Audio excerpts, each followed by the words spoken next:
चलिए बाबू, उस वीडियो में 14 नंबर क्वेश्चन बता चुके हैं। अब इस वीडियो में आपको 15 नंबर क्वेश्चन बताना है, ठीक है। एन के किस मान के लिए दोनों समांतर श्रेणियों, ठीक है, 63, 65, 67 और 3, 10, 17 के लिए इनवा पद के बराबर है। मतलब अब क्या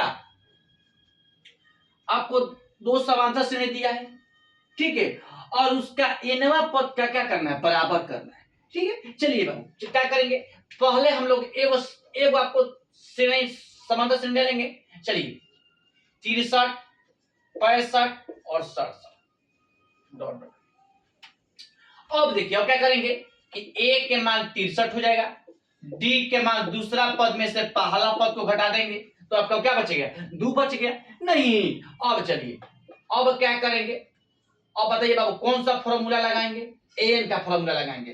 तो एन बराबर फॉर्मूला होता है ए प्लस नंबर माइनस 1 गुना, ठीक है। एन निकालना है और ए के मान क्या है बाबू, 63 दिया है, प्लस नंबर माइनस 1 निकालना है और गुना डी के मान क्या दिया है, 2 दिया है। इतना बात समझ में आ गया। देखिए 63 प्लस 2 में से गुना करेंगे 2n हो जाएगा, 2 में गुना करेंगे तो 2 हो जाएगा, ठीक है। अब देखिए 63 में से 2 घटा क्या बचेगा, 1 प्लस 2। ये आपका समीकरण फर्स्ट। इतना बात समझ में आ गया होगा, ठीक है। एक वो आपको निकल गया। अब दूसरा श्रेणी में चलते हैं। बताइए दूसरा श्रेणी क्या है, दूसरा श्रेणी है 3 है, 10 है और 17 डॉट डॉट डॉट, ठीक है। तो ए के मान आपको 3 हो जाएगा, डी के मान दूसरा पद में से पहला पद बराबर 3 हो जाएगा। 10 में से 3 घटा क्या बचेगा, 7 बचेगा। नहीं, दूसरा पद में से पहला पद, दूसरा पद ये है, पहला पद ये है, तो 10 में से 3 घटल क्या बचेगा, 7। मतलब अब डी के मान क्या आ गया, 7 आ गया। तो अब क्या लगाएंगे, एन का फॉर्मूला लगाएंगे। तो ए प्लस नंबर माइनस 1 गुना डी, ठीक है। और दोनों का जब एन निकाल लेंगे तो पूरा कि इनवा पद के बराबर करिए। तो इनवा पद के बराबर कैसे होगा, देखिए बताइए। तो एन बराबर निकालना है तो ए के मान आपका 3 हो गया, प्लस नंबर माइनस 1 निकालना है और डी के मान 7 आ गया, ठीक है। अब चलिए अब क्या करेंगे, 3 प्लस 7 में n से गुना करेंगे तो 7n हो जाएगा, 7 माइनस 1 से गुना करेंगे तो माइनस 7 हो जाएगा। नहीं, इतना बात समझ में आ गया होगा। अब चलिए अब क्या करेंगे, 3 में से माइनस 7 को घटाएंगे तो माइनस 4 हो जाएगा और प्लस 7n। ये समीकरण क्या हो गया बाबू, सेकंड हो गया। इतना बात समझ में आ गया। और जब समीकरण फर्स्ट और समीकरण सेकंड को हम क्या करेंगे, यदि करेंगे बराबर करेंगे तब का नवा पद क्या हो जाएगा, बराबर आ जाएगा। नहीं, अब चलिए अब क्या करेंगे, लिखेंगे कि समीकरण नंबर फर्स्ट और समीकरण नंबर क्या, सेकंड। समीकरण नंबर फर्स्ट और समीकरण नंबर क्या, सेकंड हो जाएगा। नहीं, अब बताइए समीकरण नंबर फर्स्ट क्या है बाबू, 61 प्लस 2n बराबर करना है किसका, फर्स्ट पद जो है, फर्स्ट समीकरण है, सेकंड समीकरण क्या करना है, बराबर करना है। तब नवा पद क्या जाएगा, तो -4 प्लस क्या 7। इतना बात समझ में आ गया होगा, ठीक है। अब चलिए अब क्या करेंगे,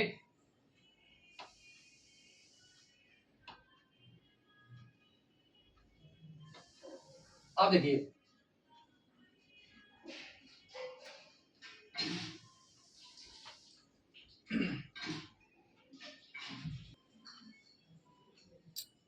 चलिए बाबू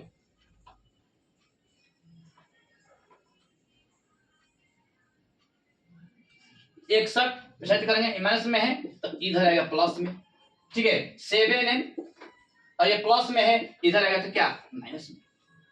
नहीं, अब बताइए 61 4 65, 7 में से 2n घट गया तो क्या बचेगा, 5n बच गया। लिखेंगे तो लिखेंगे कि 5n बराबर 65 हो जाएगा।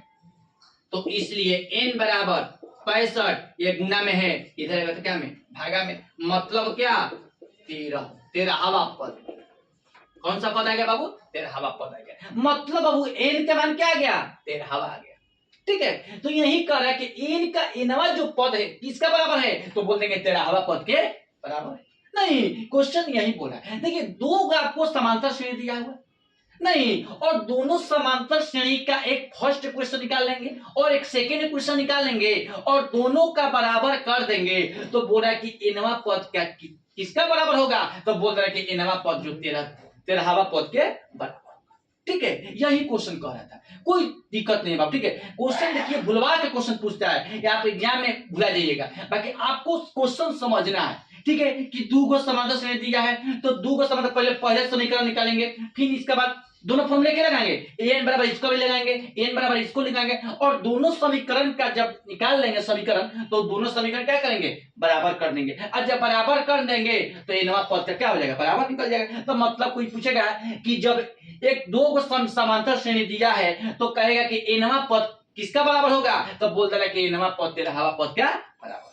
कुछ भी आ सकता है, संख्या बदलेगा तो आंसर दूसरा आ जाएगा। ये संख्या जब रहेगा, ये क्वेश्चन रहेगा सेम, तो ये तेरहवा पद के बराबर है। अलग है तो अलग है, पद नहीं, तो आपको समझना है या एक ही आधार पर बनेगा। ठीक है, जो फॉर्मूला भी बता देखिए 5.1 से लेके 5.2 तक जो भी सवाल हम आपको बताए हैं, ठीक है, ये टोटल फॉर्मूला आपको यही लग रहा है, जिसको हम लोग अंतिम पद बोलते हैं, और अंतिम पद को फॉर्मूला होता है n बराबर a प्लस 1 - d। ठीक है, हम लोग देखिए क्या क्या पढ़े, प्रथम पद पढ़े, सार अंतर पढ़े। ठीक है, प्रथम पद मतलब क्या, पहला पद को प्रथम पद कहते हैं। ठीक है, सार अंतर किसको बोलते हैं, डी को बोलते हैं, जिसको हम लोग घटाते हैं, जिसके दूसरा पद में से पहला पद को घटाया जाता है उसको हम लोग सार अंतर बोलते हैं। सार अंतर किससे सूचित किया जाता है, डी से सूचित किया जाता है। ठीक है, और इसके बाद हम अंतिम पद पढ़े जिसको हम लोग एन पद, एन पद कहते हैं। ठीक है, अंतिम पद को क्या बोलते हैं, एन बोलते हैं। तो एन का फॉर्मूला आपको बता दिए कि 5.1 से लेके अभी स्टार्ट जो किए